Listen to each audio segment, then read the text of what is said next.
Assalamu alaikum everyone. I am Noor and today I'm gonna teach you the analytical reading. तो क्या होती है हमारे पास एनालिटिकल रीडिंग? ये हमारे पास फर्स्ट चैप्टर है, ठीक है? तो मैंने आपको पहले सेंटेंसेस वगैरह करवाए थे और सब्जेक्ट वर्ब एग्रीमेंट करवाया था, लेकिन मैंने आपको ये फर्स्ट चैप्टर नहीं पढ़ाया अभी तक। तो अब हम इसकी तरफ आएंगे कि आखिर ये होती क्या है एनालिटिकल रीडिंग। जो इसमें मेन मतलब क्या होता है एनालिटिकल रीडिंग का, ये आपने पहले तो नहीं पढ़ा होगा, अब पढ़ रहे हैं तो ज़ाहिर है एक न्यू कॉन्सेप्ट है, तो इसको आपको गौर से समझना होगा कि इसके अंदर आखिर कहा क्या जा रहा है, ठीक है? तो सबसे पहले तो आप ये समझ लें कि एनालिटिकल का आखिर मतलब क्या होता है हमारे पास। एनालिटिकल का मतलब होता है तज्जिया करना। अब तज्जिया करने का क्या मतलब होता है, मतलब कि जुजू जूस नहीं होता, जूस जैसे होते हैं, जूस किसको कहते हैं, पार्ट्स को कहते हैं ना, कि एक चीज को पार्ट्स में डिवाइड करना और हर एक चीज का मतलब निकालना, हर एक पार्ट का अलग अलग मतलब निकालना, उसके ऊपर गौर करना और फिर उन तमाम पार्ट्स को जोड़कर उसको एज अ होल उसका मतलब निकालना। तो इसको हम क्या कहेंगे, इसको हम कहेंगे कि एनालिटिकल रीडिंग है, ठीक है? मतलब ये कि एक टेक्स्ट आपको दिया हुआ है, आपने हर एक पार्ट के ऊपर गौर करना है और आपको पता चल जाए कि हाँ इसमें क्या कहा जा रहा है। तो फिर हम इसको क्या कहेंगे कि ये हमारे पास हम एनालिटिकल रीडिंग कर रहे हैं। तो ये सिंपल रीडिंग से थोड़ी सी डिफरेंट होती है, ठीक है? तब आपको आगे फर्दर इसका कॉन्सेप्ट समझ में आ जाएगा कि इसमें क्या कहा जा रहा है, ठीक है? सबसे पहले इसमें हम कंटेंट की बात करते हैं, तो इसके अंदर एनालिटिकल रीडिंग की हमारे पास डेफिनेशन दी हुई है, इसकी इंपॉर्टेंस क्या है हमारे पास, और उसकी एग्जांपल्स दी हुई हैं हमारे पास। फिर हमारे पास कुछ स्टेप्स हैं जिनको फॉलो करना है कि आप अगर एनालिटिकल रीडिंग कर रहे हो तो आपने कौन कौन से स्टेप्स को फॉलो करना है, ठीक है? सर्वे है, गाइडिंग है, अलोंग विद वे है और एसेस है, ठीक है? उसके बाद हम कुछ स्ट्रेटजीज को फॉलो करेंगे कि कौन कौन सी स्ट्रेटजीज को आपने फॉलो करना होता है। स्किमिंग है, रीरीडिंग है, इंटीग्रेशन है, आर्गुमेंट मैपिंग है, एनोटेशन है, और फिर कुछ एग्जांपल्स दी हुई हैं आपको और फिर आपको समरी दी हुई है, ठीक है? तो सबसे पहले हम स्टार्ट करते हैं डेफिनेशन से कि आखिर इसका मतलब क्या होता है। तो देखो, एनालिटिकल रीडिंग का पहले मैंने आपको बता दिया कि इसका क्या मतलब होता है, लेकिन अब गौर से इसको पढ़ना है आपने, ठीक है? ताकि आपको अच्छे से समझ में आ जाए। तो analytical reading is defined as a high level cognitive skill. ये क्या, हमारे पास एक हाई लेवल कॉग्निटिव स्किल है, यानी कि एक ऐसी स्किल है जिसके अंदर हम अपना ब्रेन यूज करते हैं, ठीक है? यानी पूरा फोकस चाहिए होता है इसको। एंड अ रीडिंग स्ट्रेटेजी, और एक ऐसी हिकमत अमली है, एक रीडिंग की एक स्ट्रेटेजी है, ठीक है? That serve the purpose of probing more deeply, जिसका काम क्या है कि आप मोर डीपली एक टेक्स्ट के अंदर जाओ, ताकि क्या कर सको, to comprehend both the message, के आप क्या कर सको, आप उस मैसेज का मतलब भी निकाल सको, जो आपको टेक्स्ट दिया हुआ है उसका क्या मतलब है, ठीक है? एंड द इंटेंट और the ultimate goal of the text eight hand, और ये भी आप पता कर सको कि वो जो ऑथर है वो ये जो बात कह रहा है उसका आखिर इरादा क्या है और उसका क्या मकसद है कि वो ये बात क्यों कह रहा है, ठीक है? अच्छा, देन है हमारे पास basic comprehension is just one component of good reading skills. आपके पास जो बेसिक कॉम्प्रिहेंशन होती है ना, आपको पता है कॉम्प्रिहेंशन क्या होता है? मतलब आपको एक टेक्स्ट दिया हुआ है, उसका क्या मतलब है, ठीक है? जैसे कि आप उसका ट्रांसलेशन कह सकते हो एक सॉर्ट ऑफ के इसका मतलब क्या है, वो होती है हमारे पास कॉम्प्रिहेंशन। तो अगर आप गुड रीडिंग स्किल्स हैं आपकी, तो उनमें से एक होनी चाहिए बेसिक कॉम्प्रिहेंशन, कि आपको बस मतलब पता चल जाए कि इस टेक्स्ट का मतलब क्या है, ठीक है? तो ये भी हमारे पास एक कंपोनेंट है गुड रीडिंग स्किल का, ठीक है? तो फिर going from simply reading as a time as a form of entertainment to actually maximising your potential. अब आप एक सिंपल रीडिंग कर रहे हो और उसके बाद अब आप अपने पोटेंशियल को मैक्सिमाइज करने की कोशिश कर रहे हो, और आप कोशिश कर रहे हो कि आप मैक्सिमम वैल्यू निकाल सको अपने टाइम में से जो आप स्पेंड कर रहे हो एक बुक के साथ। तो ये फिर कोई आसान काम नहीं है। पहले आपने जस्ट एक बुक उठाई, उसको आपने सिंपल पढ़ लिया और बात खत्म। अब आप उस बुक को उठा रहे हो और आप उसके ऊपर 5-6 घंटे लगा रहे हो, एक चीज के ऊपर गौर कर रहे हो, तो फिर वो आसान काम तो नहीं होगा, वो तो डिफरेंट चीज बन जाएगी ना। तो whether you do your analytical reading as a part of your school assignment में आप करो बेशक, या तो आप स्कूल के असाइनमेंट में क्या करोगे कि you need to dissect text. आप एक टेक्स्ट को निकालोगे, एक टेक्स्ट को डाइसेक्ट करोगे, जैसे मैंने आपको बताया कि सेपरेट करोगे, ठीक है? And recognise its true meaning, और फिर इसका आप ट्रू मीनिंग निकालोगे, ठीक है? कि आखिर इसमें क्या कहा जा रहा है। And everything the author is trying to suggest, और हर वो चीज जो आपको ऑथर बताना चाह रहा है, ठीक है? या फिर आप अपनी कोई जर्नल रीडिंग रूटीन को आप फॉलो कर रहे हो और उसमें आप एनालिटिकल रीडिंग कर रहे हो, क्योंकि आप जो है वो बहुत पुरज़म है कि आप अपनी बुक्स को अच्छे से एनालाइज करना चाहते हैं। वैसे आजकल तो ऐसा कुछ नहीं होता, बस हम तो ऊपर सुपरफिशियल लेवल पर पढ़ते हैं, लेकिन कुछ लोग होते हैं जिनको बहुत डीप पढ़ने का शौक होता है, ठीक है? जो रूटीन की बुक्स होती हैं वो। तो अगर वो analyse your books and extracting all the necessary information from them, और में से आप तमाम की तमाम जो भी नेसेसरी इन्फॉर्मेशन है वो आप निकाल रहे हो, और या फिर आप as a part of your job एक काम कर रहे हो कि आपकी एक जॉब है, तो हर एक चीज में, चाहे वो कुछ भी हो, चाहे वो आपका स्कूल असाइनमेंट हो या फिर आपकी रूटीन हो या फिर आपकी जॉब हो, तो ये जो स्किल है ये हमारे पास without a doubt one of the most important ones for reader. ये रीडर के लिए बहुत इंपॉर्टेंट है, ठीक है। एनालिटिकल रीडिंग बहुत इंपॉर्टेंट स्किल है। अच्छा, फर्दर क्या कहा जा रहा है कि अपने यहाँ पर एक कंपैरिजन दिया हुआ है हमारे पास एनालिटिकल रीडिंग का और क्रिटिकल थिंकिंग का। ठीक है, तो आखिर इसमें मतलब क्या है इन दोनों का। अब आप एनालिटिकल थिंकिंग कर रहे हो, ठीक है, तो इसमें आपको फैक्ट्स एंड एविडेंस होंगे। ठीक है, आपके पास ऑलरेडी कोई सबूत होगा। अगर आप एक अपने एक पार्ट को पढ़ा कि हाँ इसमें ऑथर ये बात कहना चाह रहे हैं, हाँ ये उस फैक्ट और उस एविडेंस की बुनियाद पर वो ये बात कह रहे हैं। ठीक है, आप इंफॉर्मेशन को एनालाइज करते हो, उसके ऊपर गौर करते हो। मतलब ये कि फॉर एग्जाम्पल आपके सामने एक टेक्स्ट आया हुआ है, ठीक है, आपने उस टेक्स्ट को गौर से पढ़ा, उसको समझा। लेकिन हमारे पास एनालिटिकल थिंकिंग के अंदर ये होता है कि बस जो ऑथर आपको बताना चाह रहा है आप उसका मतलब गौर से समझ लो। ठीक है, बात खत्म, यहाँ पर बात खत्म हो जाती है। जबकि क्रिटिकल थिंकिंग के अंदर क्या होता है कि आपको ऑथर ने एक बात बताई है, आपने उसको गौर से समझ तो लिया, आपने उसको एनालाइज तो कर लिया, लेकिन फिर आप फर्दर देखोगे कि क्या ये जो ऑथर बात कर रही है ये सच में सही है या फिर नहीं है। और इसमें फिर वाई का क्वेश्चन आता है, और ये जो WH क्वेश्चन होते हैं ना, व्हाट, वाई, वेयर, ये सारे क्वेश्चन फिर क्रिटिकल थिंकिंग के अंदर हमारे पास आ जाते हैं। ठीक है, कि ऑथर ये बात कर रहा है, ये ठीक बात कर रहा है कि नहीं कर रहा, और इसके मतलब क्या सबूत है कि वो ये बात कर रहा है, किस बेसिस पर वो ये बात कर रहा है, कि वो कोई बाइसिंग वगैरह तो नहीं कर रहा कि इसका ऑथर का ओपिनियन अलग है और इसका ओपिनियन अलग है, तो ये ऐसा तो कुछ नहीं है। तो ये फिर क्रिटिकल थिंकिंग में आ जाता है हमारे पास। अच्छा, हमारे पास एनालिटिकल में हमारे पास क्या होती है, इसमें हम लॉजिकल थिंकिंग करते हैं। फाइंडिंग अल्टरनेटिव्स, मतलब कि अगर इसका ये सॉल्यूशन है तो उसका दूसरा भी सॉल्यूशन निकल सकता है। ट्रेंड एनालाइज करते हैं कि आजकल क्या ट्रेंड चल रहा है हमारे पास, क्या ये ऑथर जो है उस हिसाब से बात कर रहा है या नहीं कर रहा। ट्रेंड्स एंटिसिपेटिंग, मतलब कि फ्यूचर में क्या होगा हमारे पास।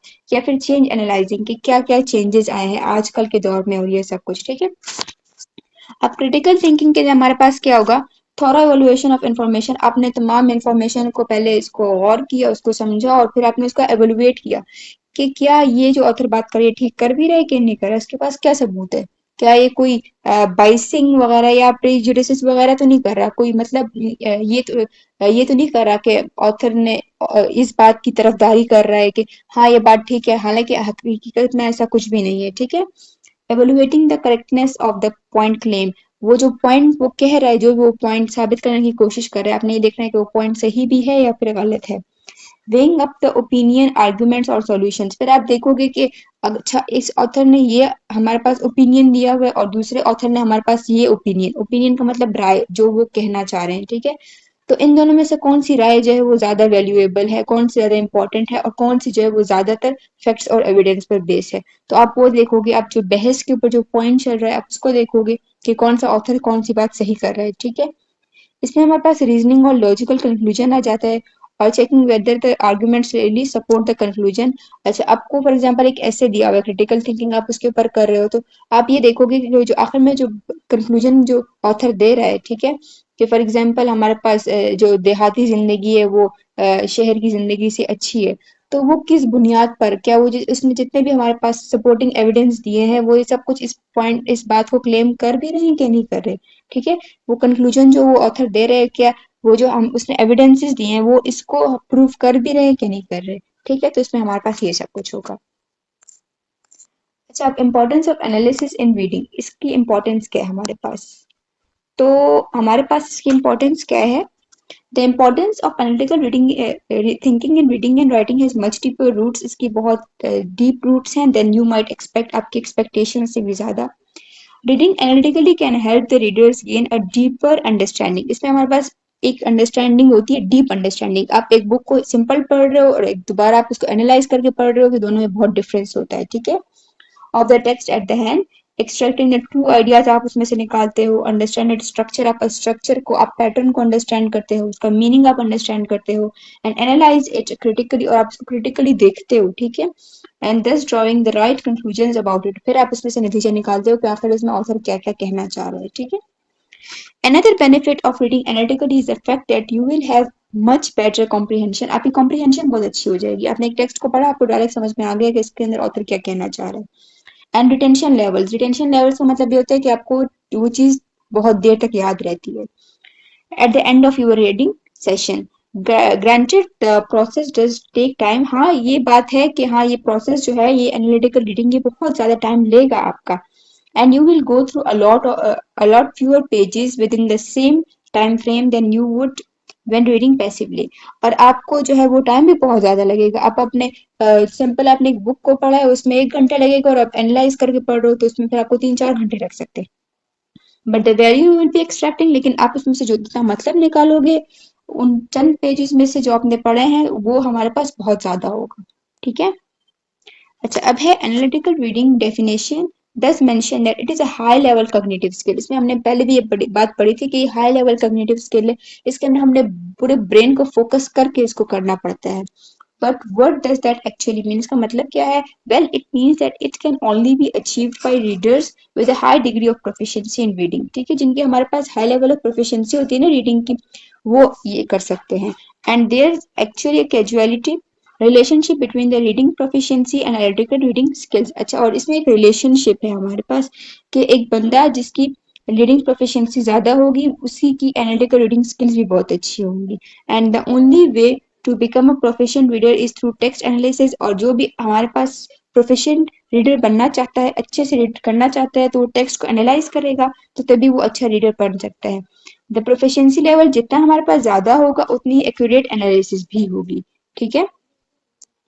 अच्छा, on top of this amazing skill, इस स्किल के बाद यू विल डेवलप, अगर आपने ये स्किल डेवलप कर ली, there are also benefits of for your brain health. आपकी ब्रेन की हेल्थ के लिए भी बहुत सारे हमारे पास बेनिफिट्स होंगे, बहुत सारे फायदे होंगे।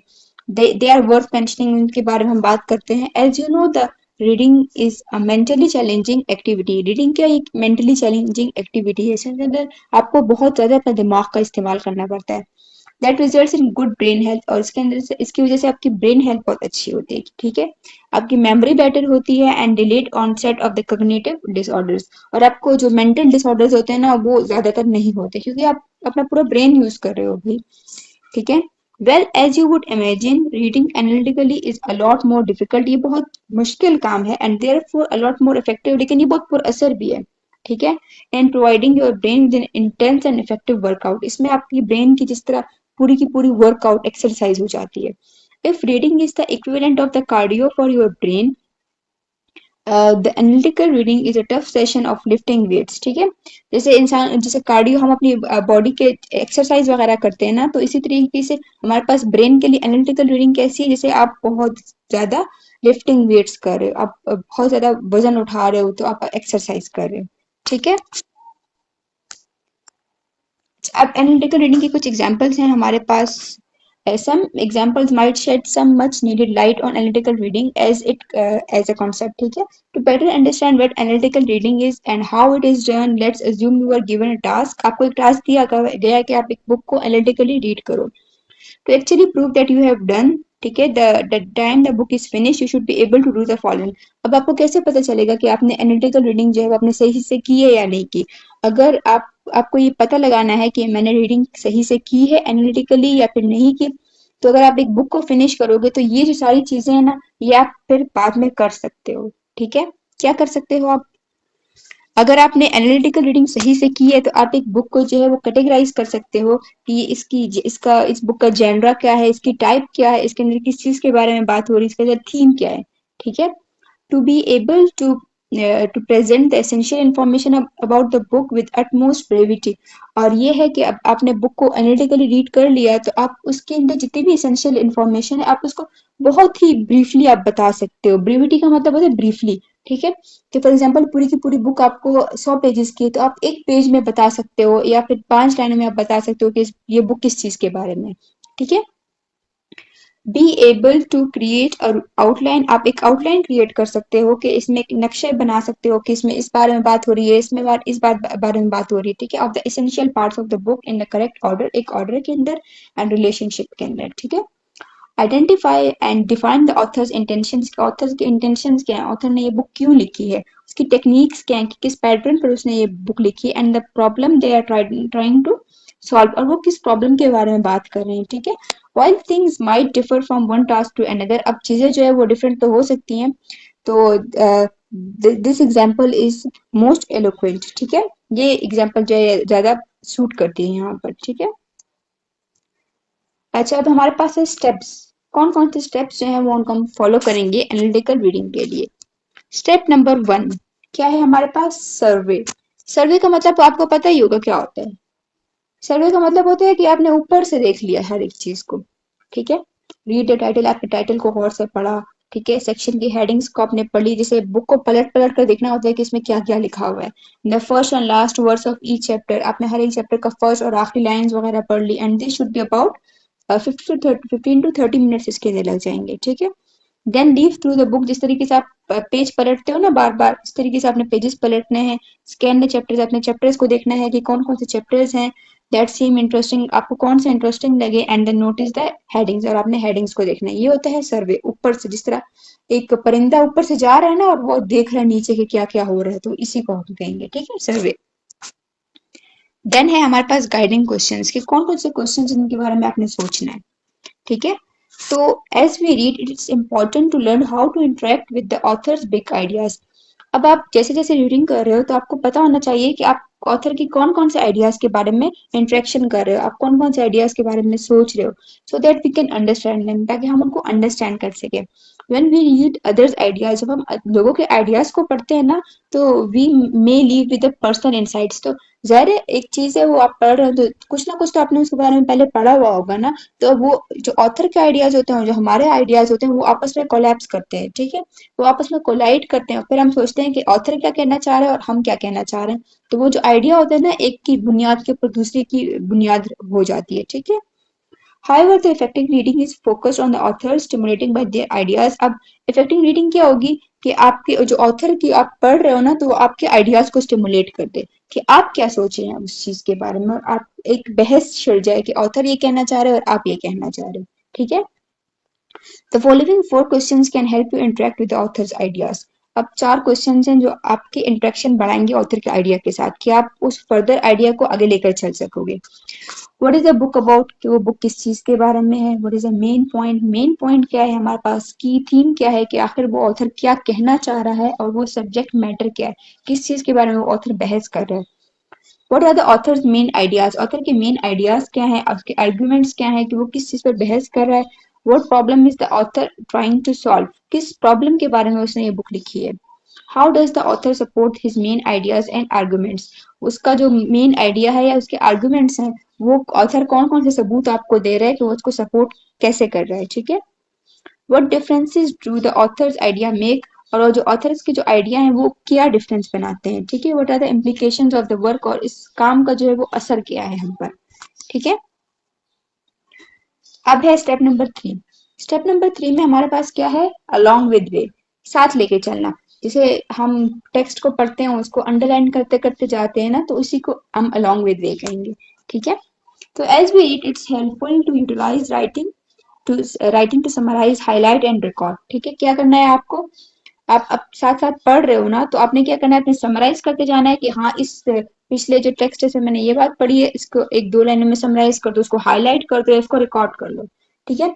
The best way to do this, आप कैसे कर सकते हो, is to read with a pen, एक पेन लेकर चलो हाथ में, and journal so you can take notes, और आपके पास जर्नल होना चाहिए ताकि आप नोट्स लिख सको। लुक फॉर द ऑथर्स की वर्ड्स आइडियाज, के ऑथर आप क्या कहना चाह रहे हैं उसके आप आइडियाज को देखो। वर्ड्स रिपीटेड, बार बार वो किस चीज के बारे में बात कर रहा है, sentences, ideas and main points को आप देखो गौर से। अंडरलाइन करो या फिर हाईलाइट करो हमारे पास the sentence that capture the author main idea और आर्गुमेंट, उस चीज को जो कि ऑथर का मेन आइडिया या आर्गुमेंट है, आप उसको हाईलाइट करो, ठीक है। अंडरलाइन या highlight how the author explains और एक्सपेंड्स हिज मेन आइडिया और आर्गुमेंट, कि वो आर्गुमेंट को कैसे आगे लेकर चल रहा है, ठीक है, कौन कौन से पॉइंट्स वो उसको एक्सप्लेन कर रहा है। राइट क्वेश्चन या insights and objections in the margin, ठीक है, वो सब कुछ हमारे पास साइड में मार्जिन दिया होता है, उसको आपके दिमाग में जो भी क्वेश्चन आ रहे हैं वो आप वहां पर लिख दो, ठीक है। When you are done with chapter, जब आपका चैप्टर कंप्लीट हो जाए, तो write your own basic outline of the chapter, तो आप वो जो एक मैप होता है ना वो आप बना लो अपना, कि आपने इसमें क्या क्या पढ़ा और क्या क्या आपने सीखा है इसमें से, ठीक है। अच्छा, अब आपने फर्स्ट 3 स्टेप्स कर लिए, कंप्लीट हो गए ना आपके फर्स्ट 3 स्टेप्स, तो आपने क्या करना है, you should understand the author, and अपने ऑथर को जो है वो अंडरस्टैंड कर लिया। अब आप क्या कर सकते हो, आप क्लासिफाई कर सकते हो, समराइज कर सकते हो और आउटलाइन कर सकते हो। अगर आप ये तीनों काम कर सकते हो ना इन 3 स्टेप्स के बाद, तो मतलब आपकी एनालाइजिंग बहुत अच्छी चल रही है। कि आपने क्या क्लासिफाई करना है कि ये बुक किस चीज के बारे में है और सब्जेक्ट मैटर क्या है कि आखिर ये बुक में किस चीज के बारे में बात हो रही है। ठीक है, आप समराइज कर सकते हो, एक या दो सेंटेंसेस में आप समराइज कर रहे हो कि पूरी की पूरी बुक किस चीज के बारे में। डिस्क्राइब द मेन पॉइंट्स, आपने मेन पॉइंट डिस्क्राइब कर लिए, आर्गुमेंट्स क्या क्या हैं और क्वेश्चंस क्या क्या आपके दिमाग में आए, and show relationships of material, और इन तमाम मटेरियल जो भी इस बुक में है इसका आपस में क्या रिलेशनशिप है, एक पॉइंट जब दूसरे पॉइंट से कैसे लिंक कर रहा है। अगर आप आउटलाइनिंग अच्छे से कर सकते हो तो मतलब हाँ ठीक है, समझ में आ गया। फॉर एग्जाम्पल मैं आपको आप यहाँ पर आउटलाइनिंग करके दिखाऊं तो कैसे होगी। फॉर एग्जाम्पल यहाँ हम पर एनालाइजिंग कर रहे हैं, एनालाइजिंग कर रहे हैं, मैंने एक बुक पढ़ी जिसके अंदर एनालाइजिंग के बारे में बात हो रही है। ठीक है, तो उसके हमारे पास फर्दर इसके हमारे पास 4 स्टेप्स थे जिसे हमने यहाँ पर पढ़ा ना, स्टेप 1 2 3 4। अच्छा, अब स्टेप 1 में इस चीज के बारे में बात हो रही है, स्टेप 2 में जो है वो हमारे पास इस चीज के बारे में बात हो रही है, स्टेप 3 में हमारे पास इस चीज के बारे में बात हो रही है, एंड स्टेप 4 में हमारे पास इस और इस चीज के बारे में बात हो रही है। तो इस पूरे को हम क्या कहेंगे, इस पूरे को हम कहेंगे कि एक आप आउटलाइनिंग बना रहे हो, मैप बना रहे हो। ठीक है, अच्छा, अब है हमारे पास स्टेप नंबर 4, एसेस। अब इसका क्या मतलब होता है, in a final step assess and reflect on the author's work. अब आप देखो कि आपने क्या सीखा है इस चीज में से। This step is about how you think, आपने क्या सोचा कि आपके दिमाग में ऑलरेडी जो थॉट्स वगैरह थे और ऑथर के जो आपने थॉट्स पढ़े तो इन दोनों में क्या डिफरेंस था। नाउ यू आर इम्पैक्टेड, अब आपके ऊपर एक असर हुआ है, and you might what you might do as a result, अब आप क्या करोगे आप। अच्छा, यहाँ पर कुछ हेल्पफुल क्वेश्चंस हैं जो आप कर सकते हो। ठीक है, आपने क्या सीखा, what did you learn, what new framework argument या पर्सपेक्टिव गॉट योर अटेंशन, आप किस चीज के बारे में फर्दर सोचना चाह रहे हो कि ऑथर ने ये बात तो ऐसे ऐसे की है, क्या ये बात ऐसी ऐसी है भी या फिर नहीं। What new information did you get, आपको नई इन्फॉर्मेशन कौन सी मिली, न्यू इंटरप्रिटेशन, न्यू क्लियरिटी, कौन चीज आपके दिमाग में क्लियर हुई, आपके दिमाग में कोई कंफ्यूजन थी वो कैसे क्लियर हुई। व्हाट इज पर्सनली चैलेंजिंग और अफर्मिंग, आपके लिए कौन सी बात ऐसी थी जो आप एक्सेप्ट नहीं कर पा रहे हो, अब आप इसके ऊपर फर्दर रिसर्च करना चाहते हो, या ऐसी कौन सी बात है जिसको आप कंफर्म कर रहे हो। व्हाट कंफर्म्स और कंट्राडिक्ट्स योर पोजीशन। अच्छा, अब है हमारे पास एनालिटिकल रीडिंग की स्ट्रेटेजीज कि वो कौन कौन सी स्ट्रेटेजीज होंगी, या वो स्ट्रेटेजीज का मतलब होता है कि हम वो काम कैसे कर सकते हैं, हिकमत अमली। ठीक है, कि हम एनालिटिकल रीडिंग कैसे कर सकते हैं, कौन कौन से स्टेप्स जिनको हम फॉलो करके एनालिटिकल रीडिंग कर सकते हैं। ठीक है, तो सबसे पहले हमारे पास क्या आएगी, स्किमिंग। स्किमिंग, ठीक है, तो हमारे पास कौन कौन सी स्ट्रेटेजीज हैं, स्किमिंग है हमारे पास री रीडिंग है, हमारे पास इंटीग्रेशन है, आर्ग्यूमेंट मैपिंग है, एंड एनोटेशन है। ये हमारे पास सारी स्ट्रेटेजीज हैं। ठीक है, तो स्टार्ट करते हैं। सबसे पहले यहाँ पर कुछ लाइंस लिखी हुई हैं कि इनका क्या मतलब यहाँ पर बनता है। Analytical reading it is a strategy, reading as a strategy is the result of series of techniques, कुछ टेक्निक्स आपको फॉलो करनी होंगी that need to be applied. There are several important steps that go in reading analytically, कुछ steps होंगे जिनको आपको follow करना होगा, and you will need to know and understand them well before you will be successful in analytical reading. आपको उनको अच्छे से समझना होगा और उनके ऊपर गौर करना होगा, तब आप जाके एनालिटिकल रीडिंग अच्छे से कर सकते हो। ठीक है, तो सबसे पहले हमारे पास क्या है, स्किमिंग। स्किमिंग का क्या मतलब होता है, ऊपर से देखना एक चीज को, जिस तरीके से सर्वे में होता है ना कि हम एक चीज को सिर्फ ऊपर से देख लेते हैं, that is the skimming. Before reading a challenging text, आप एक चैलेंजिंग टेक्स्ट को आप पढ़ने से पहले आप क्या करोगे, you should read the introduction and the conclusion. आपने इंट्रोडक्शन को देखा एंड कंक्लूजन को देखा कि आखिर इसमें मेन कौन कौन से पॉइंट्स के बारे में बात हो रही है।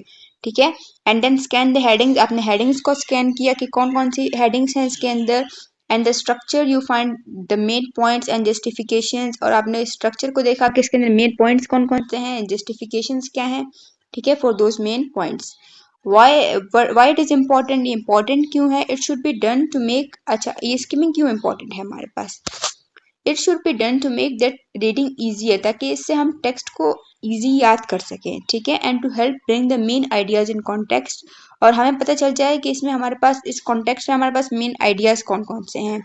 Learning this skill as a part of your inspectional reading strategy is going to give you reading habits. ठीक है, अब आप ये चीज अगर आप कर रहे हो ना तो आपकी रीडिंग हैबिट्स जो हैं वो बढ़ेंगी, and level of proficiency as considerable boost, और आपकी जो प्रोफिशिएंसी है ना, आप एक महारत है वो आपकी बहुत अच्छे तरीके से बढ़ेगी। ठीक है, अच्छा, अब there are a couple of steps in skipping you should not be missed, अब कुछ स्टेप्स हैं स्किमिंग के अंदर भी फर्दर जो आपको मिस नहीं करने हैं।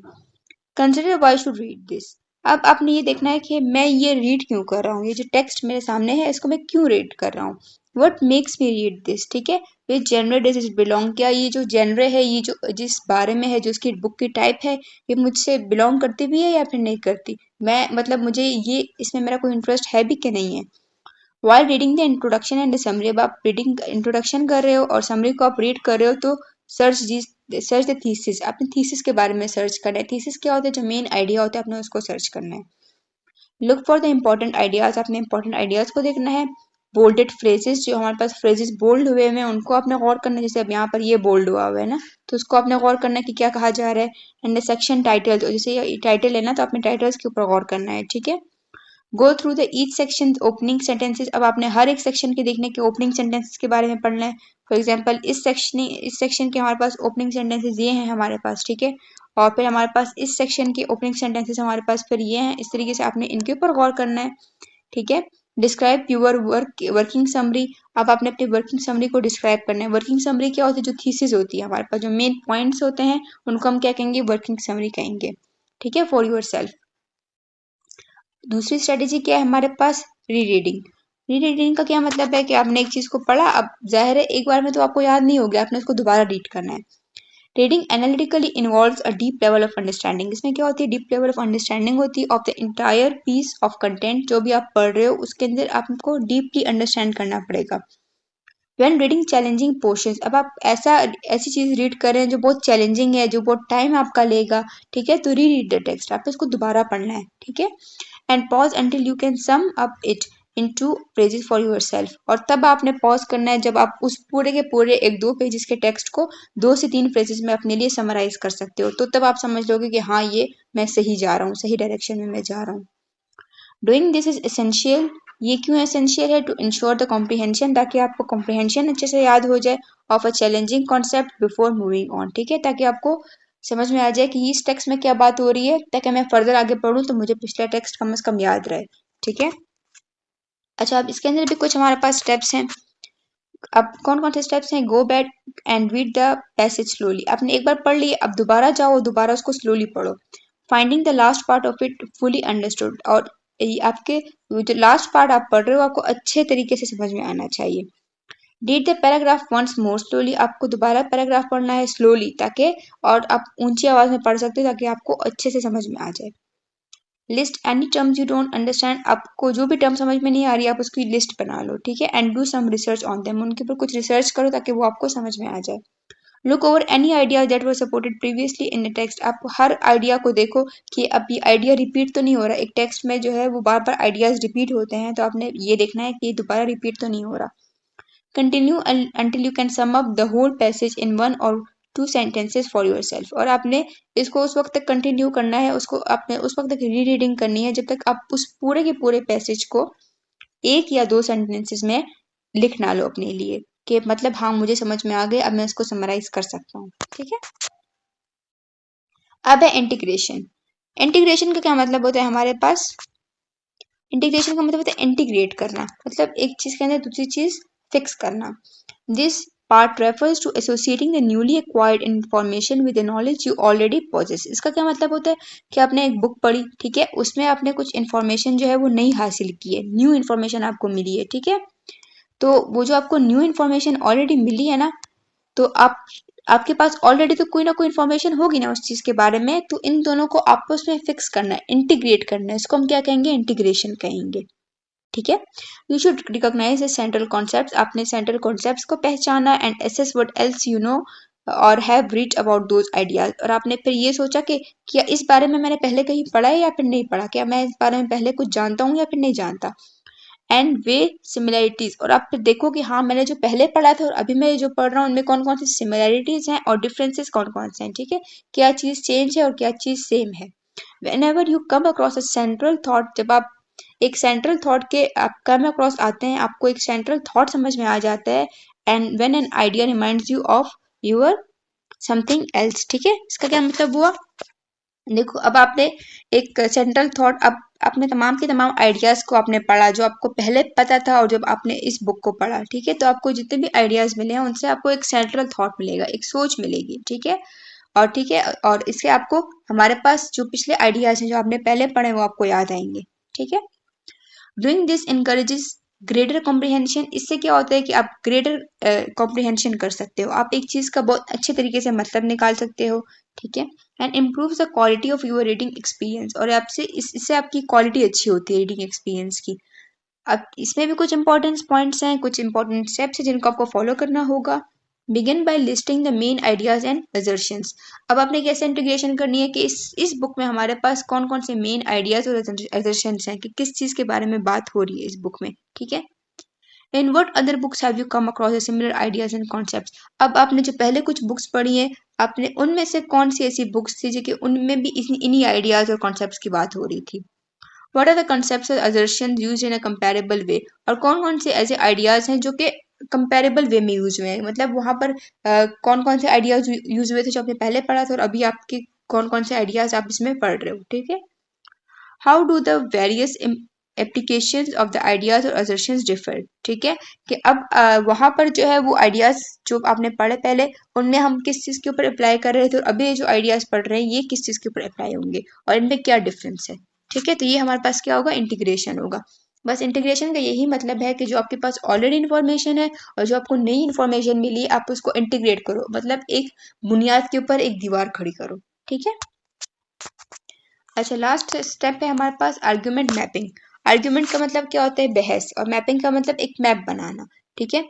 कि आपने एक कंक्लूजन निकाला, उस कंक्लूजन को निकालने के लिए जो आपने सपोर्टिंग आइडियाज और एविडेंस दिए हैं ना, मतलब क्या हुआ कि एक जाहिर है आपने एक कंक्लूजन निकाला, एक कि हाँ देहाती जिंदगी जो है वो शहरी जिंदगी से अच्छी है। तो कौन कौन सी वो एविडेंसेस हैं, कौन कौन से पॉइंट्स हैं जो इस बात को साबित करते हैं, आपके इस पॉइंट को साबित करते हैं, उसको हम क्या कहेंगे, आर्ग्यूमेंट कहेंगे, ठीक है। Based on the significance of the ideas or arguments, create anything from a complete map। आपने एक complete map बनाना है of the arguments to a mental recounting of its structure, ताकि आपके दिमाग में एक structure बन जाए। When faced with an argument, जब आपके सामने एक argument, एक बहस आएगी, especially the one that is significant, जो कि बहुत significant हो और जो आपके main idea को support करती हो, you should always try to create a mental structure for that argument। आपने एक mental structure, जैसे मैंने आपको पहले बताया ना, इस तरीके से एक mental structure आपने बनाना है, ठीक है। That will be of great process to assist you in recognizing the logical framework that supports the written structure। ये आपकी किस चीज़ में हेल्प करेगा, ये आपकी हेल्प करेगा कि आप रिकॉग्नाइज कर सकते हो कि एक लॉजिकल फ्रेमवर्क आप बना सकते हो, एक पूरा का पूरा फ्रेमवर्क बना सकते हो कि हाँ पहले ये पॉइंट हो रहा था, इस पॉइंट से ये वाला पॉइंट साबित होता है, इस पॉइंट से ये वाला साबित होता है, और इस पॉइंट से आखिर में ये कंक्लूजन हमारे पास साबित होता है, ताकि आपके सामने एक पूरा का पूरा फ्रेमवर्क, एक स्ट्रक्चर आ जाए, ठीक है। The whole analytical process is generally quite a difficult one, ये एक बहुत मुश्किल काम है, ठीक है। And represents a trade off, ठीक है, और ये ट्रेड ऑफ को रिप्रेजेंट करता है। You are generally going to need to compromise speed, अब आपको स्पीड को तो कॉम्प्रोमाइज करना पड़ेगा। अब आप एनालिटिकली एक टेक्स्ट को पढ़ रहे हो तो आप उसको जल्दी तो नहीं पढ़ सकते, अब आप जल्दी जल्दी पढ़ोगे तो फिर आप उसको एनालिटिकली नहीं पढ़ पाओगे, फिर तो वो कॉम्प्रिहेंशन हो जाएगा सिंपल। तो आपको अपनी स्पीड के ऊपर थोड़ा सा कॉम्प्रोमाइज करना होगा in order to achieve a good level of comprehension, ताकि आपको एक चीज़ बहुत अच्छे से समझ में आ जाए। एंड द डिजायर्ड रिजल्ट, और जो भी आप रिजल्ट हासिल करना चाहते हैं for from the analytical reading session से, जो भी आप रिजल्ट हासिल करना चाहें वो आपको मिल सके। विद बासमो you can easily keep track of the how analytical reading affects your speech and overall performance, ठीक है। ये एक मेरे ख्याल से एक ऐप है, तो उससे आप जो है वो ट्रैक कर सकते हो कि आपने कितनी स्पीड से और कितनी परफॉर्मेंस आपने की है, ठीक है। अच्छा, आवर रीडिंग ऐप ट्रैक्स, ठीक है, ये जो रीडिंग ऐप है ये ट्रैक्स करती है इस सेशन को इंडिपेंडेंटली, ठीक है। हर एक सेशन को देखती है कि आपने इतनी स्पीड में ये टेक्स्ट देखा है और आपको कितना कितना याद है। And analysing your reading speed, आपकी रीडिंग स्पीड को देखती है, आपकी सेशन ड्यूरेशन क्योंकि आपने कितने टाइम के लिए वो बुक रीड की है, एंड नंबर ऑफ पेजेस आपने कितने पढ़े हैं, you manage to go through कि आपने कितने पेजेस पढ़ लिए हैं within that specific time frame, एक स्पेसिफिक टाइम फ्रेम के अंदर। Once all of this info becomes available to you, अब आपके सामने तमाम इन्फॉर्मेशन आ गई, and compile and comprehensive performance, और आपके सामने एक रिपोर्ट बन गई कि हाँ एक स्ट्रक्चर बन गया आपके सामने, you would have a great overview of your reading habits. तो आपका वो जो रीडिंग हैबिट्स होगी उससे आपको बहुत सारी चीज़ें मिलेंगी, ठीक है। आपको वो चीज़ रिटेन रहेगी, आपको याद रहेगी, and you will be one step closer to improving them, और आप जो है वो फर्दर इसको इम्प्रूव कर सकते हो। अब है हमारे पास एनोटेशन। एनोटेशन का क्या मतलब होता है, एनोटेशन का मतलब होता है notes, taking the notes, taking notes on the text with your favourite method, ठीक है। अब आपने एनोटेट करना है, आपने नोट्स लेने हैं। टेक द सेपरेट नोट्स, आप नोट्स जो है वो सेपरेटली भी ले सकते हो या फिर हाईलाइट करके भी ले सकते हो, आप लिख कर भी ले सकते हो, हाईलाइट करके भी ले सकते हो। वरना पैसेज एक्साइट्स यू, कोई ऐसा पैसेज आ गया जो आपको अच्छा लगे, जिससे आपको थोड़ी खुशी मिले, तो या फिर फैसिनेट्स यू, आपको अट्रैक्ट करे, तो आपने क्या करना है, उसको इम्पोर्टेंट है, आप उसको याद कर सकते हो एनोटेशन से, उसको नोट्स लेकर आप उसको अच्छे से याद कर सकते हो, ठीक है। Taking notes keep you interested in the content, आप अगर नोट्स लोगे तो आप उस कंटेंट के अंदर आपका इंटरेस्ट मजीद बढ़ेगा और एड्स विद मेमोरी रिटेंशन, और आपको वो चीज़ याद रहेगी। Here are the main notes taking and annotating methods हैं कुछ यहाँ पर हमारे पास। द कॉर्नल मेथड है, जेफ का मेथड है और द मार्जिनीलिया मेथड है, ठीक है। ये हमारे पास कुछ मेथड्स हैं जिनको आप यूज़ कर सकते हो नोट्स टेकिंग के लिए। सबसे पहले हमारे पास है कॉर्नल मेथड। इसमें हमारे पास क्या होगा कि क्रिएट टू कॉलम्स, आपने दो कॉलम्स को बनाना है, एक पेज के ऊपर आपने दो कॉलम्स को बनाया, allowing some room at the bottom, और कुछ जो है वो आपने नीचे जगह खाली छोड़ दी है, ठीक है। Make the list of the main points from the book और the passage in the right column, आपके जो अपने नोट्स होंगे ना उनको अपने राइट साइड पे लिखना है, और जो हमारे पास find the essential words for those thoughts in the left hand, और जो आपको कुछ कन्फ्यूजन वगैरह है या कुछ थॉट्स वगैरह है उसको आपने कहाँ पर लिखना है, लेफ्ट में लिखना है, ठीक है। Right a short summary of the paragraph eight the and, आपने एंड के अंदर वो पूरी की पूरी समरी लिख देनी है, ठीक है। अच्छा, अब जेफ का मेथड में हमारे पास कौन सी बात हो रही है, अब मॉडिफाइड कॉर्नल मेथड, ये एक मॉडिफाइड है, ठीक है, कॉर्नल मेथड की ही मॉडिफिकेशन है। Using the left hand column for the queries and rebuttals, मतलब जिसमें आपने क्या करना है, अपने लेफ्ट हैंड को अपनी क्वेरीज जो भी आपकी कंफ्यूजन है उसके लिए लिखना है, and the author's thoughts are listed in the right hand column, और राइट हैंड में हमारे पास ऑथर के थॉट्स होंगे, ठीक है। And your thoughts should be listed in the left, और आपके कहाँ पर होंगे, लेफ्ट में होंगे। अब है मार्जिनीलिया मेथड, इसके अंदर हमारे पास क्या होगा, create a set of symbols to represent the various reaction to the text, आपने कुछ सिंबल्स बना दिए, ठीक है, ताकि आप उस टेक्स्ट को देख सको कि आपकी कौन सी चीज़ आपको समझ में नहीं आ रही है। Such for query, one for major point and one for an idea you didn't comprehend, ठीक है। इसका क्या मतलब हुआ, फॉर एग्जाम्पल मुझे ये वाली बात समझ में नहीं आई है, तो मैंने इसके आगे एक क्वेश्चन मार्क लगा दिया, ठीक है। इस वाली बात ने मुझे खुश किया, तो इसके आगे मैंने एक्सक्लेमेशन मार्क लगा दिया, ठीक है। और एक ये वाली बात जो है इसको मुझे अभी तो फिलहाल समझ में नहीं आई, जो बात में इसको समझना है, तो इसके लिए फॉर एग्जांपल मैंने क्वेश्चन मार्क को लगा दिया, ठीक है। तो ये आपने कुछ सिंबल्स का इस्तेमाल करना है इसमें, ठीक है। और make notes in your own text, और आपने नोट्स बनाने हैं अपने टेक्स्ट में, अपने आइडियाज़ में, एक्सपेंडिंग द लेंथी आइडियाज़, ठीक है, ताकि वो जितने भी लेंथी आइडियाज़ आपको दिए हुए आप उसको एक पीस ऑफ पेपर पर आप उसको लिख सको, ठीक है। अच्छा, यहाँ पर कुछ एग्जाम्पल्स दी हुई हैं हमारे पास, तो एग्जाम्पल्स तो आप खुद ही रीड कर लेना। यहाँ पर ये फॉर एग्जाम्पल फर्दर एग्जाम्पल्स हैं, और बस यही तक हमारा टॉपिक था। अब यहाँ पर ये समरी दी हुई है कि क्या क्या इसमें बात हो रही है एनालिटिकल रीडिंग के बारे में। One of the most important tool है ये हमारे पास एकेडमिक टूल बॉक्स में हमारे पास इंपॉर्टेंट टूल है, is ability to read analytically, ताकि आप रीड कर सको एनालिटिकली, ये बहुत इंपॉर्टेंट है। This is very different to other kinds of reading, ये बहुत डिफरेंट है अदर काइंड्स ऑफ रीडिंग से जो आपने पहले पढ़ी है, ठीक है। You can not read an academic text the way you read a novel और अ मैगजीन आर्टिकल, आप जो है वो एक एकेडमिक टेक्स्ट को वैसे नहीं पढ़ सकते जैसे आप एक टेक्स्ट को, एक मैगजीन को पढ़ते हो। व्हेन वी रीड एनालिटिकली, जब हम एनालिटिकली रीड करते हैं, we read not just so that we know the text, हम जो है वो सिर्फ टेक्स्ट को नहीं पढ़ते बल्कि हम उसको अंडरस्टैंड करते हैं ताकि हमें एक एक पॉइंट समझ में आ जाए। Analytical reading is reading for comprehension, आप ये क्यों रीड करते थे कि आपको कॉम्प्रीहेंशन की समझ में आ जाए, आपको उसका मतलब अच्छे से समझ में आ जाए। This mean you will need to read a text more than once, आपको रीडिंग करनी होगी, आपको दोबारा दोबारा रीड करना होगा। The first read is to familiarise yourself with it, पहले आपने रीड किया, आपको सिर्फ समझ में आ गया कि हाँ इसमें ये बात हो रही है, और सेकेंड टाइम को आप जब आपने इसको रीड किया तो identify and unpack the arguments the author is making, ठीक है। फिर आपने क्या करना है, आपने फिर आर्ग्यूमेंट्स को समझना है कि ऑथर किस चीज़ के बारे में बहस कर रहा है। Good analytical reading requires a good note taking practice, आपकी कब आप एनालिटिकली अच्छे से रीड कर सकते हो, जब आप नोट टेकिंग आप करोगे तब। When you read a text the second time, जब आप उसको सेकंड टाइम पढ़ोगे, it ought to be with pen in hand, तो आप पेन को जो है वो आप हाथ में रखो। The notes you take should be a direct copy of the authors, मतलब आपने नोट्स लिए ना तो वो ये नहीं होना चाहिए कि आपने ऑथर्स की ही नोट्स को आपने कॉपी कर लिया, बल्कि नहीं, उसको अपने अपने अल्फाज में लिखना है, और अ कंप्लीट समरी या उसकी एक समरी होनी चाहिए, ठीक है। But should identify the author main ideas, उसके अंदर क्या होने चाहिए, ऑथर के मेन आइडियाज होने चाहिए। आर्ग्यूमेंट जो भी वो बहस कर जिस पॉइंट के ऊपर, और थीसिस का मतलब क्या है, मेन पॉइंट जो है वो होने चाहिए। एंड द एलिमेंट्स, और वो एलिमेंट्स होने चाहिए, ठीक है, जिसके लिए वो जो आर्ग्यूमेंट्स है वो कंस्ट्रक्टेड है, ठीक है। तो हमारे पास समरी आ गई है। ये थोड़ा सा मुश्किल टॉपिक है, लेकिन अगर आप इसको थोड़ा सा गौर से इस लेक्चर को पढ़ेंगे और उसके बाद आप इसके ऊपर थोड़ी सी खुद प्रैक्टिस करेंगे तो आपको ये समझ में आ जाएगा, ठीक है। तो आई होप यहाँ तक आपको समझ में आ गया है, और फर्दर जो है वो क्रिटिकल थिंकिंग के लेक्चर्स हैं वो भी इंशाल्लाह मैं आपको बहुत जल्द दूंगी। एंड अगर आपको ये चीज़ अच्छी लगी है तो you can like the lecture, and thank you so much. Allah हाफिज़।